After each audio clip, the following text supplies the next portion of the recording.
we go. Can you hear me? I can hear you. Perfect. You made it. Would you get your daughter to help you or something? I just, I'm an engineer, so you Right start on. over, you turn it off and turn it on, smack it, use some duct tape. All right. Must be, I was thoroughly entertained by the Paddy Justin fight. I have to be honest. Let's talk about it. first of all, we are entertained by undercard fights, right? We're entertained by the first couple main card fights. And if this was one of those, then fine. There's no argument. If this was some fucking guy from nowhere versus some other dude, then we'd be excited and I'd watch him fight again. But this is supposed to be the highest level. This is the first show on Paramount. This is the new era, right? I was lucky. I was part of the first era. And if Forrest and Stephan Bonner had fought that kind of garbage, sloppy, gross fight, then there'd be no UFC right now. Wow. All right. And Well, and you know what? Maybe I don't, maybe it's hard for me to watch it as just a fan and be entertained. But if that were a professional football game, I would also be pissed. so you're expecting a higher standard for title fights. I get it. I'm Shouldn't saying we? for me it was the seeming back and forth and I was really engaged with it. So let's talk about it because we talk about it Okay, all the time. The sure. the aesthetics, the effectiveness, what was going on.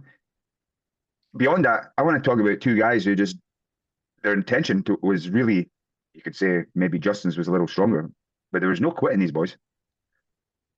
No, there's no, I'm not I'm not judging sugge- I'm not them. suggesting you were saying that, but I think Okay. I'm really curious about this because I want to get onto that today. Is how do we maybe what are we telling our fighters before they get in? And I'm wondering if this intentionality piece of the puzzle, or if that's everything. I was listening to, I think it was a podcast the other day. Was it Duarte Arujo was maybe talking about it, Stu Armstrong? I forget. I maybe fucked up the podcast. But he said basically these athletes just need to have one singular intention, and that is just to win, just to be the best, and everything will fall from that. And I wonder if that's maybe what underpins some of these dogfights and wars is just the pure intention to win, not quit.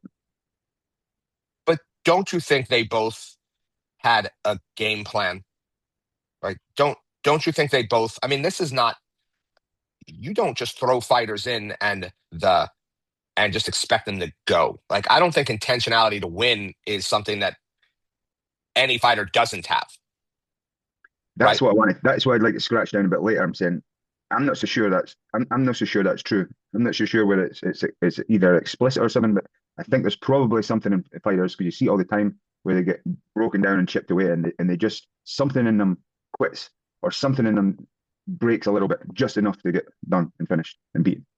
But okay, I think that's a separate idea from fighters going into the cage with, how about we call it a strategic intentionality, Sure. right? And so I thought the fight was sloppy. I've been trying to think of the words, and the vocabulary is difficult because I don't, because we still haven't defined certain words or terms, right? Where was that a fight where we saw a high level of skill? I don't know. I saw a fading Justin Gaethje and a fighter fighting in a range that he was not very skilled at in Paddy. And so aesthetically, it was sloppy. And I'm not judging the way Paddy's throwing his punches. I'm not judging the way Gaethje's moving. I'm judging them together. And to me, it was sloppy. I expect more. Now, Gaethje is faded, right? Gaethje has no business fighting in that fight with the mileage and the diminishing abilities that he has shown. See, I don't want to make this about Gaethje as a human being. I'm just talking But about I interject. fighters. I don't. I try not to get too involved. I don't follow fighters. I'm not a fan in that sense. But everything I see coming out of Gage, it seems like he's just a good human being.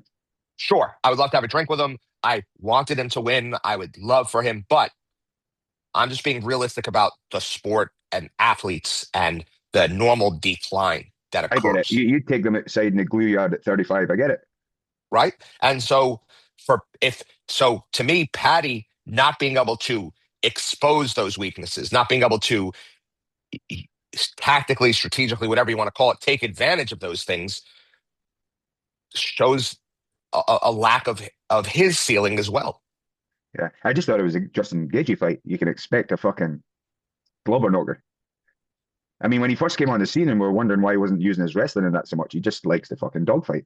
And I got to be honest, I'm Sure. thoroughly entertained. I'm sure you are, because he's a throwback type guy, right? But this is not bare knuckles. Then go fight bare knuckles, right? If you want low skill slobber knockers where the first guy whose chin gives out loses, then go fight bare knuckle. I won't watch bare knuckle. I won't support bare knuckle. I don't like it. So when I watch an MMA fight, I don't want bad kickboxing. I want MMA. And when I don't see MMA, then it bothers me. But The go back a second. we mentioned Okay. the one FC fights that we spoke about last week. They were just, Right. and I think really much of the difference there was the speed. Because if Right. you slow that down to the pace that Justin and Paddy were going at, it looked just as sloppy. Maybe. Um, I don't know. I can't comment on that. And my I'm using the term sloppy not in the sense of the any technique being thrown. Right. People have clips of I saw a clip of a guy who was an analyst on X or whatever, and he was taking Patty to task because at one point Patty threw a jab and then like this slap, this like his cross just like this. I don't care about stuff like that. I'm not taking Patty to task for that. I'm not taking Justin to task for stumbling around and stuff. That's a separate thing. As a fight, it was sloppy. And I'm assuming that on Saturday night, when Shakur Stevens fights Teofimo Lopez, there will be there will be levels of difference between what we saw in the UFC and what those two do. And that's what I expect a championship fight to look like in the UFC. I think it's an unfair comparison given the it's apples and oranges boxing MMA striking. But I know what you're saying. Well, then don't fight a sloppy kickboxing fight. Patty, shoot a takedown, get in a clinch. Justin, kick his legs off. Do something strategically, tactically to take advantage, not just hope that your punches land harder than their punches coming back. So you think the lack of even takedown attempts from Paddy was either he was just in his he just wanted to stand, he wasn't trying to go for the No, takedowns, or you uh, do you not think he wasn't, like as we would say, he wasn't perceiving these opportunities? okay, so I don't know. So I don't ever want to do a post hoc analysis and take him to task for not doing something. However, I assume, and having seen footage of his, that that had to have been part of his strategy, right? He is not a striker.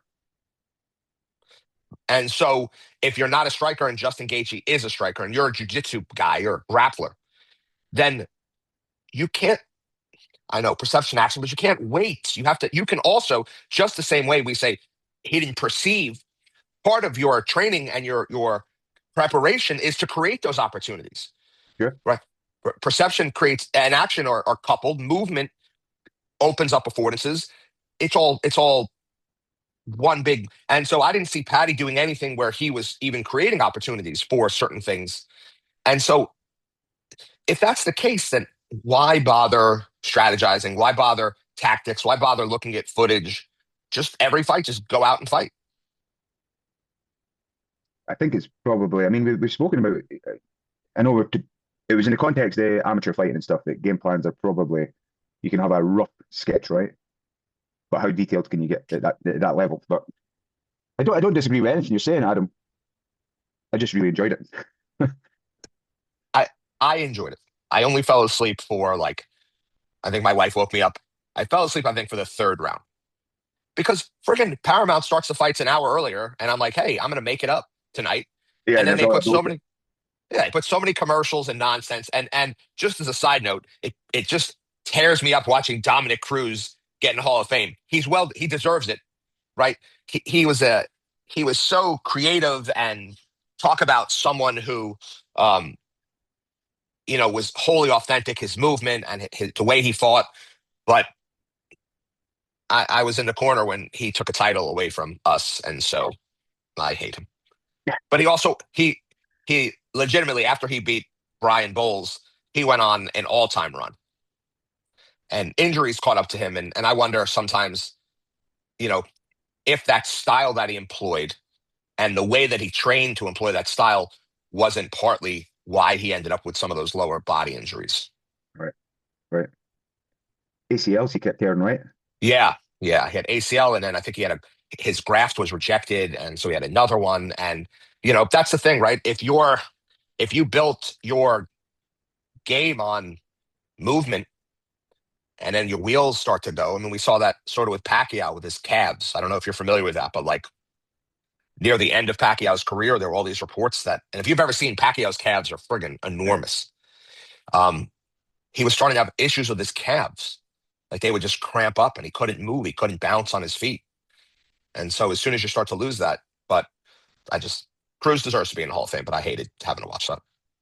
All right. So I wanted to ask you a question because we're sort of talking about this.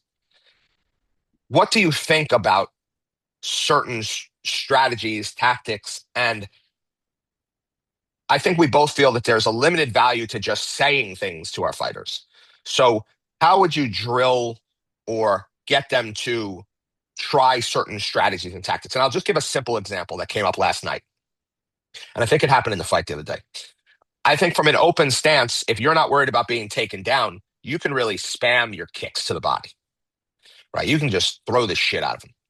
Even if the person blocks them, they still start taking their arms away. And so I had a fighter last night, and I felt like that was something he should explore a little bit. And so we talked about it, but how, like, that only has so much value, right? Words only have so much value. What do you think about certain strategies and tactics, and how do you get them to explore those things? So I think there's a time component here that we need to respect, and I'm glad you mentioned that words have so much value. We had Mark Sullivan was a guest lecturer yesterday for one of my morning lectures. I really enjoyed it. It really resonated with me. Before I pulled up a slide here. He made a slide about Stephen Hawking. You're a physics guy. He said No, towards the end, I mean, I'm a tourist. right, but you've got to Yes, know that engineers are, Stephen are Hawking is. physics tourists. Okay. Sure. Apparently towards the end of his life, he'd written, he was talking about the idea, rejecting the idea that the universe is like a machine. And he Okay. felt like this new kind of perspective should have been replaced with the view that the universe is a self-organizing entity in which all sorts of emergent patterns appear. The most general of which we call the laws of physics. Maybe Stephen Hawking would have been one of the eco bros. Maybe, or maybe, maybe people do some weird shit near the end of their lives, I hope and so. they look for other meaning and things like that as the curtains start to come down. Um, I will have to read that and see where he said that and what the context was. Was that at the bar over a drink, or was he really like starting to explore this idea? Yeah, I'll send you that slide. But getting back Yeah, to please do. getting back to your point of it. But it's funny. Just pause that for a sec because it's the same thing. I I was watching. Well, let's just talk, I think the football game is a good example. The other day in the football, what I've noticed is when there's a play in football, American football, real football, that is controversial. Like the referees make a decision at the moment from what they see. When they go to the replay and they play it in slow motion and they play it at 12 different angles, I'm not sure that that's a legitimate representation of what occurred in full speed at the moment. And I think if we slow things down enough, if we get the right angle, we can convince ourselves of almost anything. And so my friend and I were going back and forth watching a video of an incident that had occurred somewhere. He's a lawyer and he watches videos and things like this for his job. And someone had a breakdown of this incident, but the breakdown was slow motion. And Dustin, one of my black belts, he said, "What do you think about this breakdown?" And I said, I'm confused by it in the sense that to me, that breakdown, that step by step slow motion is not really what happened. If you pull any piece, any frame, any moments, now we're looking at parts, and I'm trying to look at wholes. Right. And so, and maybe Hawkins was thinking about that maybe, but I am seeing that a lot more. and I'm questioning people parsing things out more and more out of context, because I think we can make anything like the videos of the fights, like any one exchange, and you take it in slow motion and you parse out the techniques, and he was doing this and he was doing that, and that's not really what happened. Who's the kid on YouTube right now doing the breakdowns? I mean, I think it's all post hoc bullshit, but he's very, very good at it. And he takes a lot of time, and his audio visual is good. He's got a huge following. I need to send you a link to that. Yeah, I'd love to. Yeah, it's all you can sound like an absolute sage because you're with this post hoc narrative. It said you could film me falling down the stairs and make a story out of it, looking back on it Right. in slow motion. Anyway, he does a good job of it. I think it's horseshit, but he does a good job of it. I think But there's probably a something there that you can maybe affect your future approach, or maybe influence your training going forward. But I don't think there's much more you can take from it. right, I'm not saying that I'm not saying there's no value in a video analysis. I know there are other sports where that's really important. I think one of our common friends in the baseball community was just at a skills conference in Florida, and one of the big things they're doing in baseball is trying to figure out how to use all this data, how to use all this analysis that they have, because it generates so much information. What do you do with it? And is that information, when we watch something in slow motion of a fight, is that just the story, or is there something that can tell us moving forward? And I think you and I feel a lot of it is just telling the story, but I don't know what you do with that information. Right. Maybe holistically, like we were talking about the UFC, how people win fights. If we look at Brazilian Jiu-Jitsu, and there are some people who've sat and watched every video, every match from the Worlds, and they show, okay, 80% of the fights ended by rear naked chokes.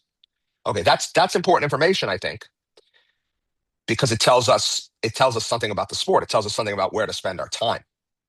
But I don't know if it's worth watching any single person in slow motion doing a rear naked choke and trying to replicate that.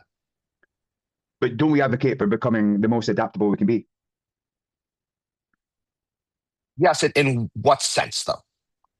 In the sense of mixed martial arts, we can put fighters in where, again, perhaps a general game plan, like you said, they're a wrestler, they maybe have a high tendency to do X. We can prepare and plan and build a relationship around that during camp. But ultimately, I think the months and years of training should be creating the most adaptable athlete we can get. So regardless of what's happening in there, they're able to find solutions. And I Can't they think, be okay? sorry, That's sorry. No. and I think this is what we're really missing in the sport. All this shit in between. Remember, like we've talked about that before, the in-betweeny bits. I'm not sure that perhaps in a lot of gyms, and we do it right, because I have a striking class, I have a grappling class and whatnot. I'd love to just have MMA. Everything, when we're striking, I know you have it. I know you have it. You've got lots But of I money. question, It's but I less. question, I question sometimes if or I go back and forth with Rory, like, because I do have a Brazilian Jiu-Jitsu program and an MMA program. That's all I have. And I go back and forth with Rory. Do they need more striking? Should there be a striking class? Should there be a striking program? Would I get people that just want to strike? Would it be more open to, because an MMA class, no matter how you scale it, is a tough class. Right. And then your injury risk from the falling. Sure, from the fall. And even if it's one bad knee injury every 3 months, that's too much. No, I don't want, yeah, I hate those. And I got taken to task on the comments in one of our videos about showing them a solution. I think they were taking me to task on showing the back bend. And I talked to him separately, and I said, I understand that it limits the space for them to be creative. I said, but there is a safety aspect, and creativity in wrestling and falling a lot of times it's not great. No, it's not great, but I do. You see it, right? You see a fighter who just I'll use the word carefully, intuitively, is able to organize as they're falling. It's pretty, like, sometimes I'll just be cringing in their fight. They seem to find a way to protect their body in these scrambles, and Sure. I'm not sure there's any other way to develop that other than Right. scaling up live scrambles over time. Sure. I don't disagree with that. Sometimes it's like, what do people need and when? Like, I don't know if my normal middle-aged jujitsu guys who are just coming in to scrap with their buddies have to spend too much time falling. I'm happy that they just pull guard. A lot of times we start from standing, and the instruction is, don't invent something now. Don't be dumb. Take the fall. But if you're not comfortable, pull guard. Because a lot of them, that's what they're there for anyway.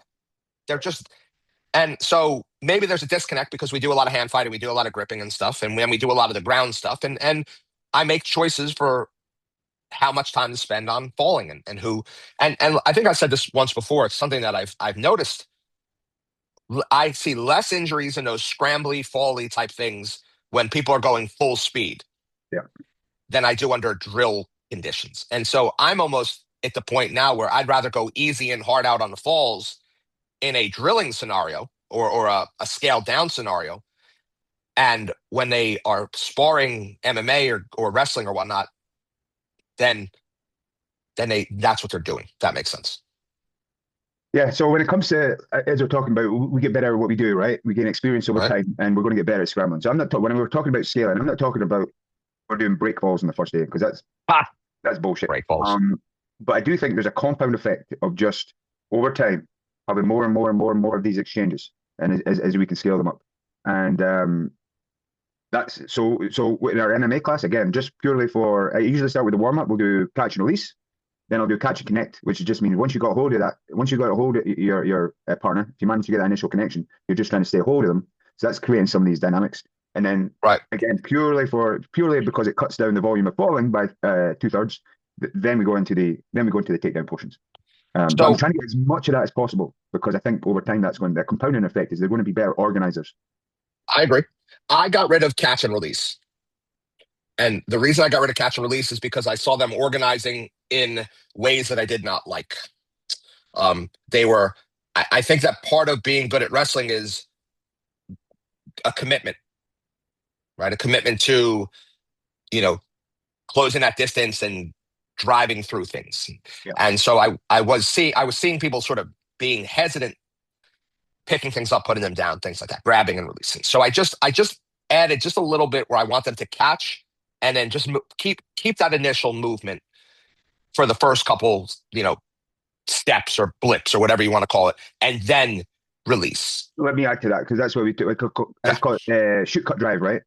Okay. So as they get, I Gotcha. want to get some angle and just a quick push off. I don't want to finish Gotcha. the takedown, but yeah. Right. Everything.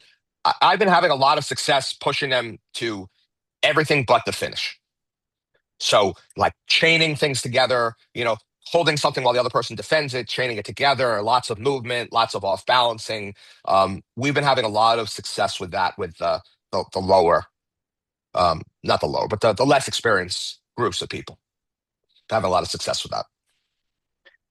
I mentioned something the other day. I just want to scratch, and I know we're trying to keep this in MMA, and well, it kind of fits in MMA and striking. But when I was talking to the guys the other day, because what I'm seeing, the example I had the other day was if someone is, maybe off the sprawl or front headlock, arm in, arm out, regardless, right? When they make that, so almost every submission or finish submission I think about, there's that initial connection, that initial structure, and I think then they go on to the finishing structure, the finishing connection, right? So from the front headlock, just say for the darts of the anaconda, okay, you lock that up, then you're trying to get the hips involved somehow, right? Create that compression, run around and catch the legs or whatever. Typically speaking, right? Most darts are finished with some kind of compression. So there's an initial connection structure, and then they transition to the second one. And that seems to happen in most submissions.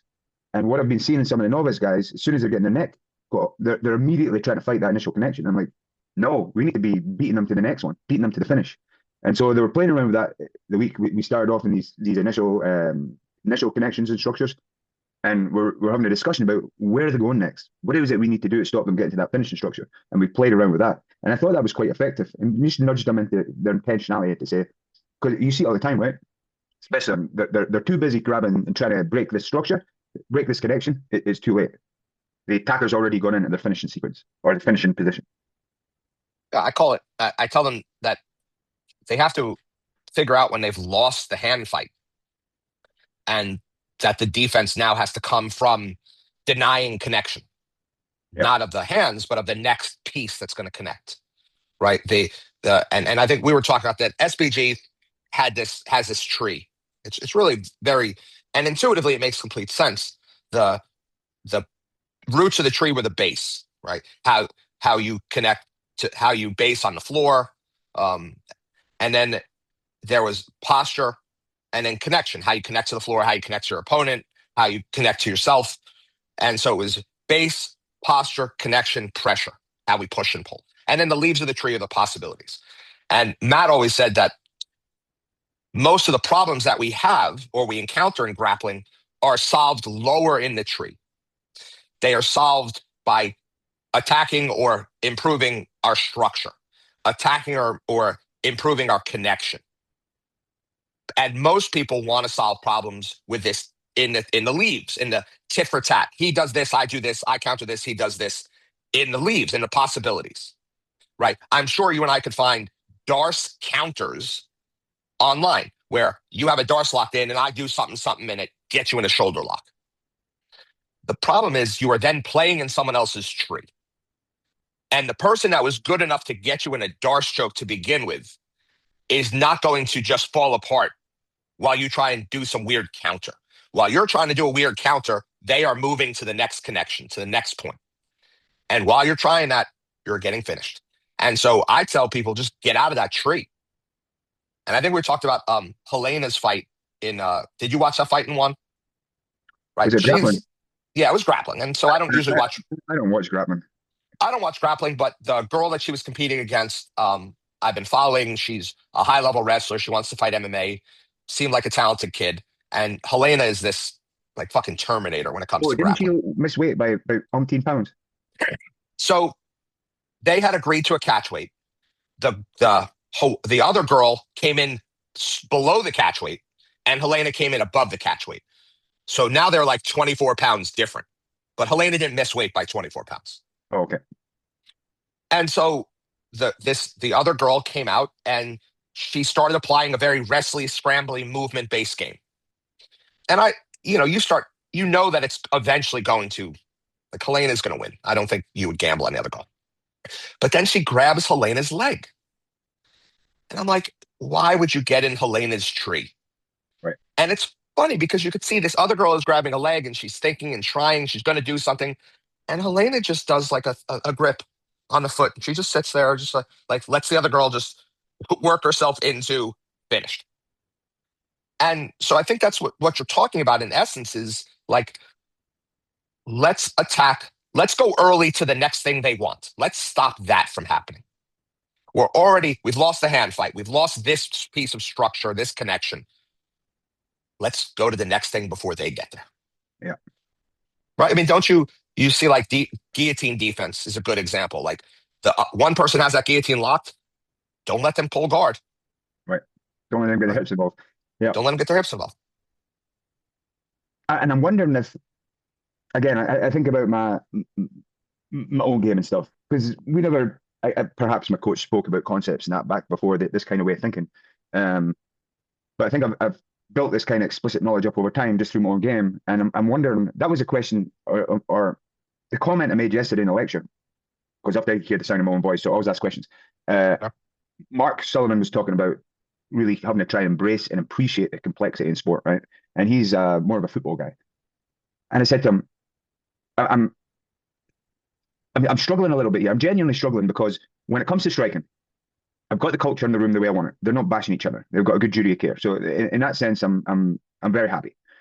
But I said, the more I appreciate the complexity of it all, there's kind of a simplicity that comes to me in practice, and especially in the striking. And I don't know if I'm doing them a disservice. The word I used yesterday, I feel like I'm dangerously undercoaching because I feel that any instruction or suggestion or any words I say while they're striking has very, very little effect.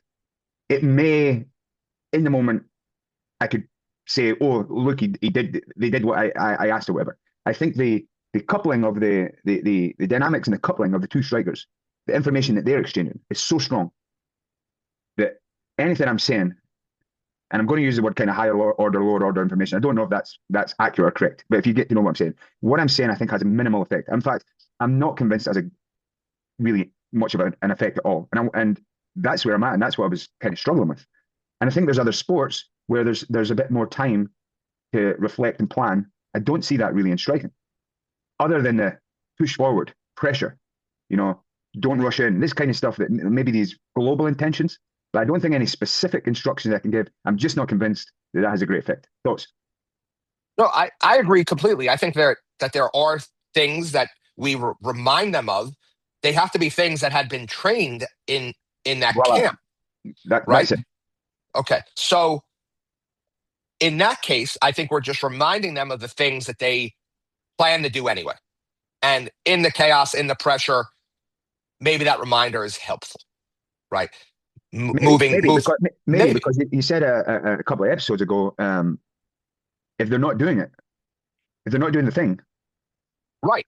And so it has to be very low order, very global. Like if they if they're moving in the direct, like we expect an open stance, that the movement to go a certain direction, right? We what do want you them mean by moving. open? What do you mean by open stance? Yeah, Lefty, right? it's fun. Yes, and it's Okay. funny because I call that last going. week, I call that going goofy, but okay, open I stance. know, but do you have a reason you call that, or that's just like that's your vocabulary?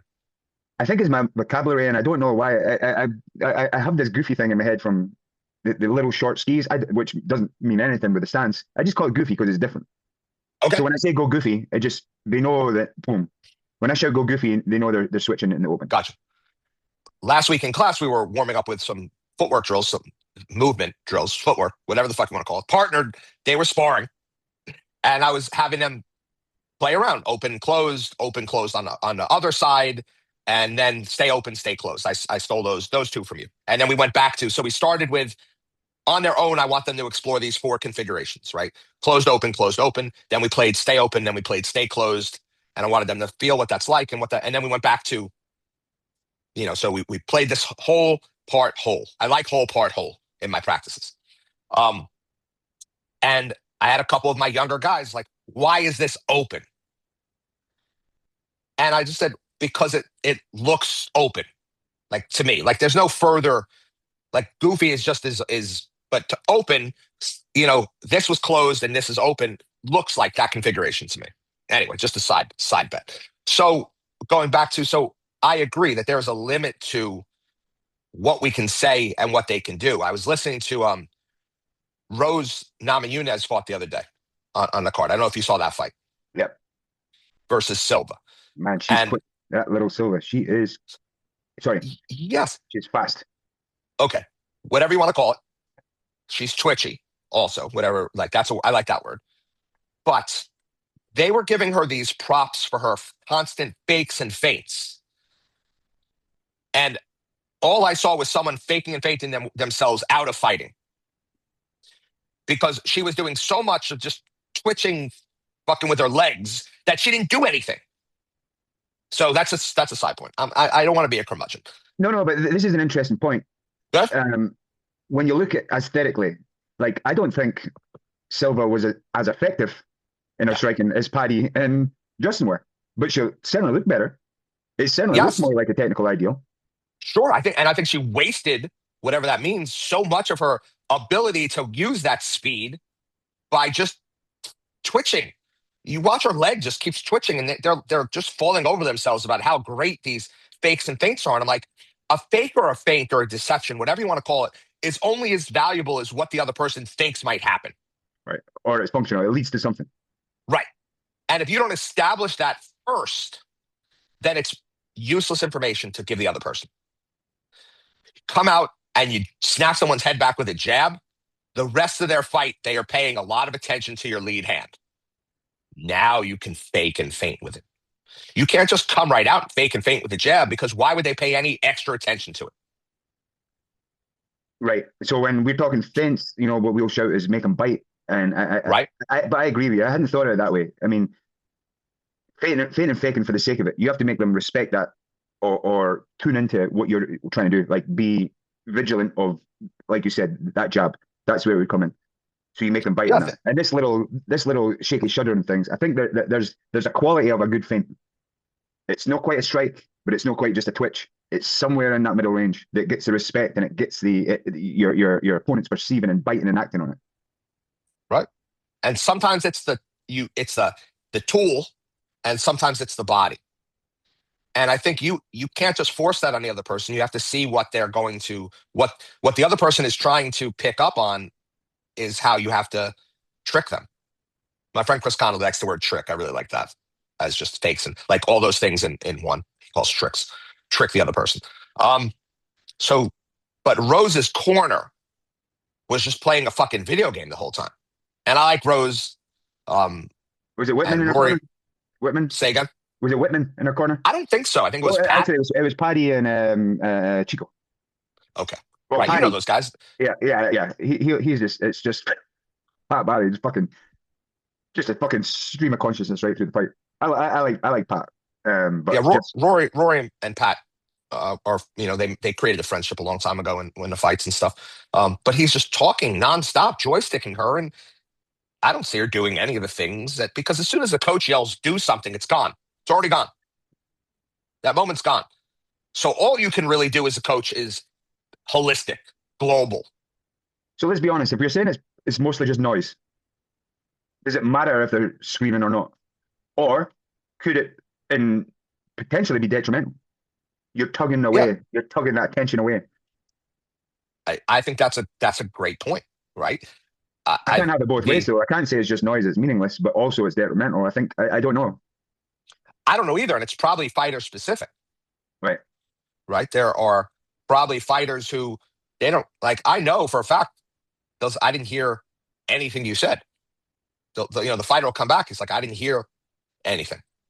There are other times, like especially in the grappling, especially when it slows down, if they can get if they can get into a grappling exchange right in front of me, right? I'm on the cage, they're right there, and grappling is slower.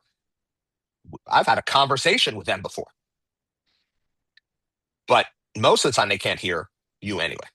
And The, that's the that's the point. crowd and That's the point I was making yesterday. I think in grappling it is different. There's just that timing, that the temp or timing quality there. That there is time. There's times to close up clinch and be more intentional in your next move. I just don't think that's happening in striking.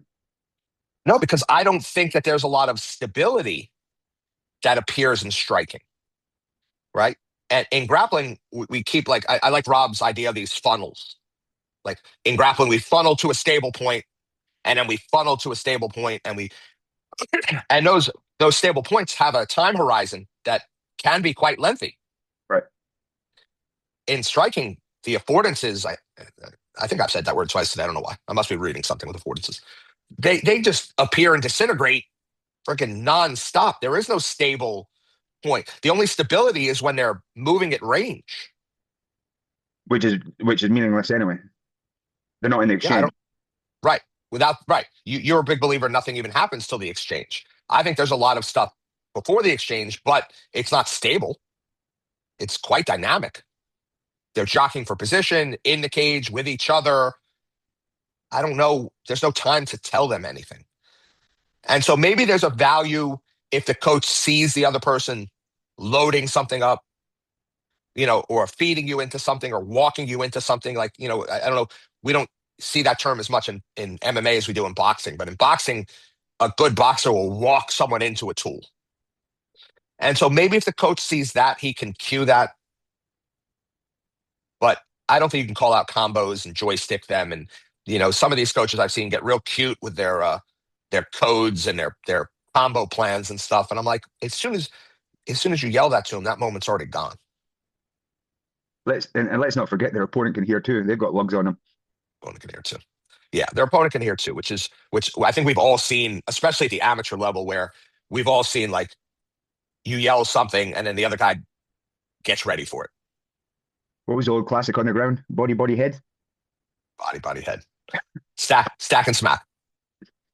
Because yeah, and so I don't know what the value is. My brother in prior years and prior times was very vocal in the corner. Um, I used to be there's a fight Rory had in the UFC where I'm just yell the whole time, hands up, chin down. No instruction, nothing past that. I just wanted Rory to keep his hands up and his chin down. Tell me, when we look through this kind of relational lens, what does it mean to have effective offense? Hit and don't get hit, but I know that's silly. That's not a great answer. Can we think about offense without the defense? No. And Can I've certainly offense been, and defense be both effective? I'm not sure. I well, don't like. I can tell you there appears to be sort of a reciprocal quality to offense and defense, that the most danger that the fighter gets in is when they start opening up to throw that offense, right? When they're if two fighters are, let's say, even relatively evenly matched, the initial strike should be difficult to land and is almost used more as a setup or a probe than it is to actually land it. If you can just go first and land that every time, you are a better striker than the other person. We're getting almost Um, back to that kind of point fighting style we were talking about. right, right. Snipe. And you'll see that that'll be a big difference in the fight Saturday night. Shakur Stevens, if he can land his jab, that sets up his offense. If Teofimo Lopez can land his left hook, that will set up his. Um, so I think there's this reciprocal quality. You can stay very tight, very defensively responsible, not get hit, but then it's hard to hit the other guy. You could throw a lot of volume and punches at the other person, but then you are open. And so maybe effective striking is the balance of those two things.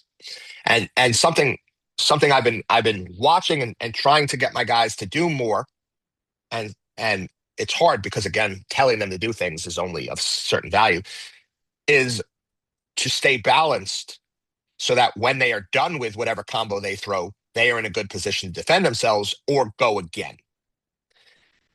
And I've shown them footage. I do think there's a value in watching footage of fighters they like, fighters they're emulating, and try and get them to see it through that lens. So I have a lot of fighters who really like Josh Van.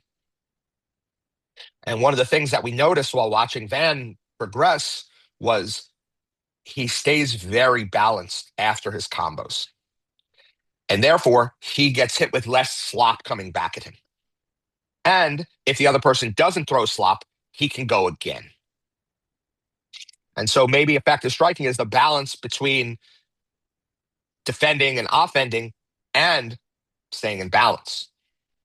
Well, it's almost like that. It maps so well to this idea of meta stability, right? This readiness for everything, being able Right? to seamlessly um, reorganize your body. Say more about that. Well, actually, I think a good example is if you see even novices, right? Because so a couple of things I want to talk about that. I was working switching last night. We were working kind of switching attacks in our foundations, and in our boxing warm up, What is I that? had All them. right, wait, break for a sec so we don't get in trouble with Rory. What does that look like? What did that drill look like? Okay, yeah. So I'm going to tell you. So I wanted them. Okay. We're going to explore the lead kick through the switching mechanics, right? Throwing switch Okay. kick, defending switch kick, countering switch kick. And so in our warm up there, we'll start off with little boxing games, loops versus loops and whatnot. And then I said, okay. I spoke about the orthodox and goofy or orthodox and southpaw stance. I said, now I'm going to give you a secondary task. One side you're going to be continue to box, and on one other side switching, just switching when you feel like it. Just practice going lefty, going righty. And then subsequently in the next round, I said, okay, I want you to mirror your opponent's switch. So someone's leading. So me and you are having a little boxing game. I start off orthodox. I then go to southpaw. You're trying to pick up on that while we box and then change your stance accordingly. So you always want to effectively remain in a closed stance with me. You call that game stay closed. You would call it stay closed. Which is actually pretty good. Maybe I'll use open and close now. Um, Ah, or stay open. But it's right, giving or them stay the open. second. Yeah. So it's just kind of nudging them towards paying attention to their partner stance and organizing around that. And a lot of the what they're paying attention to with the hands in the boxing, then it kind of goes out the window at this stage, right? But anyway, when we talk about this readiness, even with novices, if you put them in these little boxing games, they all with their stance, they're kind of rocking back and forward. There's a readiness to the system, which develops quite quickly over time when you do these little dynamic striking games. But without saying anything wrong, they're never just standing there stuck and static. Even brand new people, they're kind of jockeying back and forward. This to me is the feeling that the system is ready. There's a readiness for it. There's a readiness to go in and out, to press, retreat, all this stuff, and that comes out right away. I think that's probably developed over time. But it goes back to the whole footwork thing. I think footwork is just organizing a stable base underneath you, and I think that absolutely has to be done in context over time. I don't know if I answered your question. I don't know. Did I forget what your question was? No, you said you were working these switching Oh yeah, games. yeah. So I'm always fascinated with like And we'll have nights where we say, just go goofy. We're going to explore lefty, righty, righty, lefty. And it's amazing how when especially novices are in there and they're getting started, there's so much attention on what's going on with their hands and their opponent. They they they forget what their fucking left and their right is. Interesting. It's one of the most frustrating classes to run. I feel like they have to fucking draw big L's and R's on your shin pads or whatever. But I figure the draw to the information that they're perceiving at the time is much stronger than any kind of arbitrary instruction I've given them or the game task sometimes. And I think this is what I'm talking about. The effect that our words have as a coach in striking, I'm not convinced are that effective.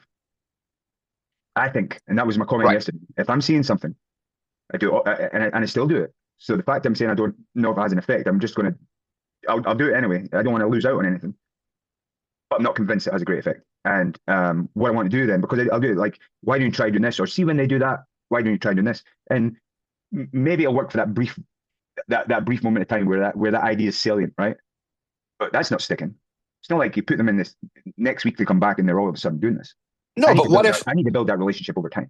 So I need to right? that And my so job what is now if is identifying these deficiencies and building relationships around that over time.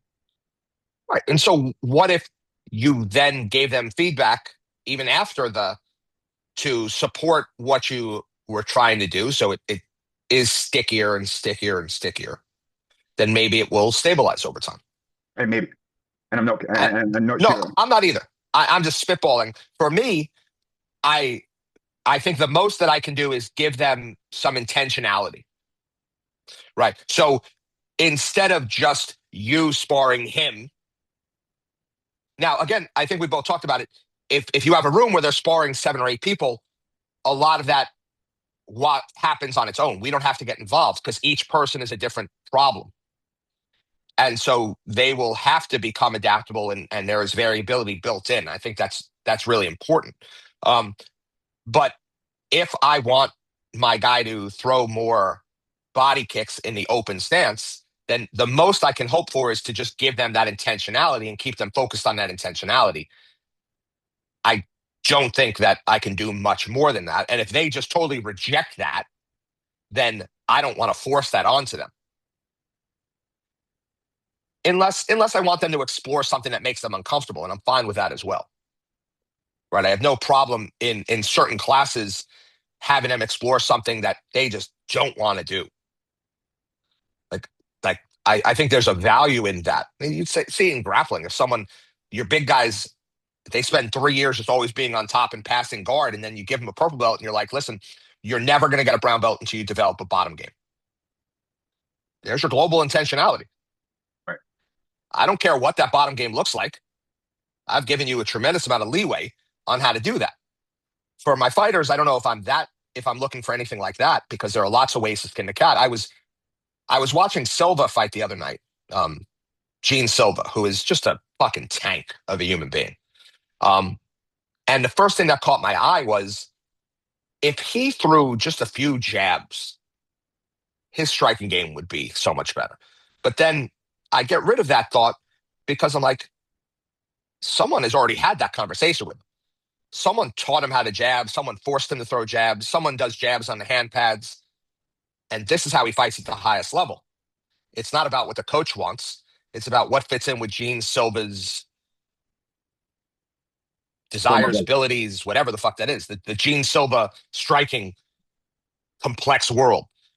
So, of course, I think, and I think any good boxing coach would be like, man, if he just threw some jabs, he would be able to XYZ. But it's not like he doesn't know there's a jab. It's just not his thing. And I think from our perspective, where his attractors are, what he's attracted to in the moment, there's not a deep well for jabs, right? Right. Now, if we were to say from again through our lens, how would we elicit that over time? We would constrain him in sparring to only be able to primarily develop that jab until he built a larger attractiveness towards that solution. Right. But that would be years 1 through, whatever, 3, 4. Once he's in the UFC, it's not time to fuck with that anymore. Right. Well, and that's the interesting thing, right? Because we talk about it like if we take like in those stages of, I know you have your fitness and posture and blah blah blah. If we take it from our kind of more relational ecological perspective, the 3 stages of skill, which is your initial coordination phase, right? That's when everything looks clunky and stiff and ugly as fuck. Um, I can't, I can't, no one can pass that stage. That stage Right. has to be navigated, and it takes time, which is what I continually to remind my people in foundations. That clumsiness and clunkiness is a feature of this process. It's not a bug, and that's why I can't really give a shit what it looks like. It's ugly, it's awful, but I know it stabilizes. I know it does because I've been watching it for years. Then they go into this more control phase where they're able to just again start the degrees of freedom. They start loosening up. You get this bit fluidity, and then that last level is that expression of skill where they're really able to dial in and couple effectively. Um, and they talk about these sort of big word here, these bifurcations. You get these big kind of jumps and reorganizations of the system in the early coordination phase and the control phase. And when it comes to skill, there's just these subtle things. And you bring up an interesting point. Once someone's at that skill stage and they're fighting in the UFC at the highest level, how much can we really change them? You spoke about Dillashaw last week. He goes to a new environment. He's with Ludwig, so he's getting a lot of new information. And that's what they say to get out of an attractor well, it needs a lot of energy and information to destabilize that and create another attractor. So maybe you need something big, relocation, new coach, new team, new environment. Maybe it's something that big. I'm questioning. I think it's an interesting point. If you have a fighter that's got so far in this, how much can we really make these big changes? And how much do we want to make these big How much do we changes? want to change? Because there's quite a psychological element to that too, right? There may be a regression before there's a progression, and that can fuck with your Right. fighting. We Right. talked a lot about that in golf, right? When people have come in and tried to change a golfer's swing, and they've never been the same. Right. Now, I think we have to accept there's also a ceiling of certain things.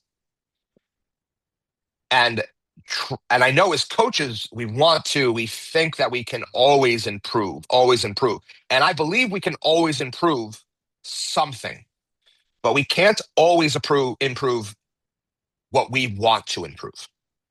So sometimes that improvement comes from somewhere totally different. Maybe that is John Silva's striking. That is his ceiling. It's effective. It gives him the ability to do other things. He's a mixed martial artist, but the idea that we should turn him into a more classic striker is a detriment to him, or would be a detriment to him, we should say. Yeah, and we understand these skill sets are wholly unique, um, but we can't violate our own principle too, saying that like we can't really understand one fighter without understanding the other, right? Right. So you put Paddy or Justin in, maybe not Justin, because I feel like we kind of get a similar fight out of Justin every time. And again, I'm not hating; he's one of my favorites. Um, but how can we really talk about a fighter and their skill expression or what they do without considering their opponent? Okay. And I'll take that a step further. The fighter who is able to navigate that is going to be the more, we would call the more skilled fighter. And that brings us back to the what's underpinning it. Underpinning it is adaptability. Right. And for me, um, you can be dangerously map this on to being like a jack of all trades or master of none. But I think and that's another comment I made yesterday when I was talking about I'm struggling personally, wondering if I'm under coaching because I'm not sure the effect my words can have in the moment. I think the variability in the room, the fact that they're changing partners all the time, and I've given my team a space where they can express themselves uniquely to, they express themselves organically, who they are. Their personalities come in the cage on the mats with them too. So they're all moving very differently. They all have different expressions of skill. They're all at different stages. And I think that variability, that diversity in the room is doing all the heavy lifting for me because you're always standing in front of a new problem. They may be taller, they may be shorter, they may be faster, they may be slower, they may be, not as experienced and whatnot. I think that's what's doing the heavy lifting in my room. I agree. Um, Coaching is not telling, right? And I've said that even before I'd sort of fully understood what that meant. And the example that I always use with was you have your fighters and you say to one of your guys, hey, keep your chin down, right? You're getting hit in the chin, you're showing them your chin, keep your chin down. That's like classic boxing coaching. Okay, they do it for like 2 seconds, and then the first time there's pressure, chin comes back up in the air. Telling him to keep his chin down again is pointless. So if that's a thing you want to fix, then you have to figure out how to drill it. And so instead of me spending too much time telling anyone or a group of people what I would like them to do, because I think it goes in one ear and out the other under pressure, it is my job to sit and think about what a drill would look like that doesn't force them to do that, right? That's what young coaches do. They force people to do things, but get more opportunities to do something. And then the fighters that is good for will hopefully take advantage of it. And the fighters that it's not as good for will not take advantage of it. But I don't want to force everyone to do the same thing. And I'll admit that some fighters they'll never throw a good jab. It's not for them. It's not them. You're familiar with the teaching games for understanding framework, right? Yes. And I feel like sometimes it gets a bad rap, or at least they talk about it being incomplete. And I think I've heard Rob or a couple of their coaches saying, no, that's not accurate. The game is not the teacher. And I'm not sure about that. I think the right game is the teacher. And I think that's what we're doing. I'm not saying Yes. that the game being the teacher, I can get close to that, right? I think over time, and again, especially if I get the culture right, especially in our foundations, right? The games are heavily constrained. But I think the game's a teacher. And the game is a coach in many ways. And I think it's our craft now is, and we don't have the answer to this. We don't have the perfect game that's going to elicit the perfect response that we're looking for. And we're not sure how long to do that for. What are we looking for? We're looking Right. for these qualities to emerge over time and develop over time. But I think they still need to go through, like you spoke about the Gene Silva, right? And he's most likely throwing thousands and thousands of jabs at hand pads and whatever. But for each component you're adding to the game, there's still an element of going through this stage of coordination, control, skill. And I think it's an interesting question, and I'm not sure it can be answered. How long, what specifically are we doing to elicit this behavior, and how long do we do it for? That is a fantastic question. I think we're sort of running out of time, and I think it's something. I think I'd love you to write that down because I think there's a really important discussion there. Like I am as guilty as anybody else of creating a really good game, drill, whatever the hell you want to call it, to elicit some response to get them more looks or information. And they do it for 5 minutes. And then should I do that again and again and again? How do I know when that drill has had an effect? Is it just if one person makes a change, is that enough? Should I do it for multiple rounds? Are people going to get bored? And if they get bored, is that like ad infinitum, you know, fucking infinite regression of Ifs and how do buts. you figure this out? Right. Right. And so I always wonder, and I've been very careful, but I see it with newer coaches, is creating games and drills just to keep it fresh. And what I have told a lot of coaches is just describing it differently is enough to keep it fresh. But you can't create new games and new drills every single session and hope anything stabilizes over time. So showing three techniques every class, which is you map that on a traditional grappling, right? We're going to throw three this, and then you're going to come in the next night. And we're going to pick someone up, but maybe it's theme, maybe it links into last night. It's absurd. It's funny. I trained. We spent a little bit of time with this very very old school Brazilian jiu-jitsu coach, and we would drive into Atlanta one night a week, 2 nights a week to train with him, and we'd be like, hey, when are we gonna escape anything or whatnot? And his idea was that he would just show three techniques a night, and you would train 5 nights a week, and so eventually you would see everything. I want people to see everything in a very short amount of time, but for me, everything is not the same as his everything. Right. Yeah. I think we don't have definitive answers to that, right? Again, I talk about how long are the rounds, how long do we spend on something? If we're spending all the time here, we're neglecting something over there, and that's the challenge. Before we round off here, I'm fascinated by that spiral combat guy. Oh, so is he a real person? Yeah, I think so. Because he's just he But first off put on a a lot fucking of what he's saying resonates with me. okay. A lot of what he's A lot saying, of it seems like total bullshit, but a lot of what he's saying right? maps onto what we're talking about. A lot Okay, of what he's saying sounds 4.5, I like don't know what some the fuck he's talking about, but exactly. A lot of what he's saying sounds like some kid who read his first undergrad philosophy book, smoked some weed, and is sitting with his friends talking about fucking it's all a simulation or I don't know whatever the hell it is, and he never has a shirt on, and he's always in the same place. And I thought it was AI for a little while because he's always talking about AI and simulations. I'm like, what do you have a supercomputer running fight simulations? I ran 1,000 simulations of the Spartans fighting in World War II, and I'm like, what the fuck are you talking about? And then occasionally, the other day, he said something about perception. Right. It's not about combinations, about perception. I'm like, did he get this right because he said so much bullshit that he finally said a right thing? It's very weird, and I think it's about gambling. It's certainly original. With all the slop that's out there. Sure, I can't. and I he's got. usually watch what he's. I usually when it comes on my feed. I don't think I follow him. I think it's just an algo. I follow, and I'm fascinated. I'm fascinated. I can barely like ever take out the camera and videotape something, and I'm like, tonight I would love to videotape one of our drills and stuff, but I won't because I'm coaching. Somehow he has something new every single day. Yeah, Yeah. fascinated. And I tried to talk to him, but his if you post like he's all set up, he knows how to do Instagram. So if you comment on his thread, you get a DM. And I tried to talk to him once, and I said, and I was pretty sure it was an AI talking to me.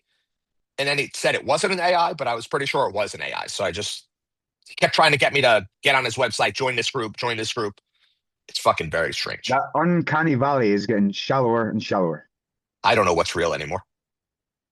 Well, I don't know what's real anymore. you're real, old man. We'll keep it real today. Sometimes. Keep it real. All right. I'll talk to you later, bro. Ciao.